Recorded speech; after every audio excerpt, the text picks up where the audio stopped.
Chelsea, what is going on bro? Mechi ya 4 ninapoteza hii. Mechi ya kwanza na PSG mlipoteza. Mkaja pale Newcastle mkapoteza. Mkaja na PSG mkapoteza. Sasa hivi tena na Everton nimepoteza. I don't know what is going on Chelsea. Yaani mechi leo na Everton, Chelsea hawakuepo mchezoni. Yaani unaona sawa wachezaji au wapo mchezoni.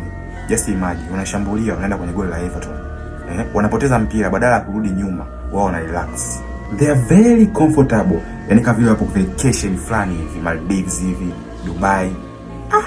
Chelsea mwisho wa siku wanafungwa. Yaani mpaka unajiuliza what is going on? Yaani au maybe labda tuseme damage walioipata kutokana na PSG kuwakanda goli 8. Maana ile ile ni bombastic fulani hivi, maybe imewadestroy kiakili na kimentality, psychology. Ndio maana mwisho wa siku wanafanya vitu kama wana undergo depression. Anyway, Liam ni kocha mzuri sana na imani naye ana uwezo wa kubadilika akafanya vizuri. So let us wait, tuendelee kumpa muda. Unajua ni mwanzoni sana kuanza kumkosoa. So let us tumpe muda kwanza tuone atafanya nini.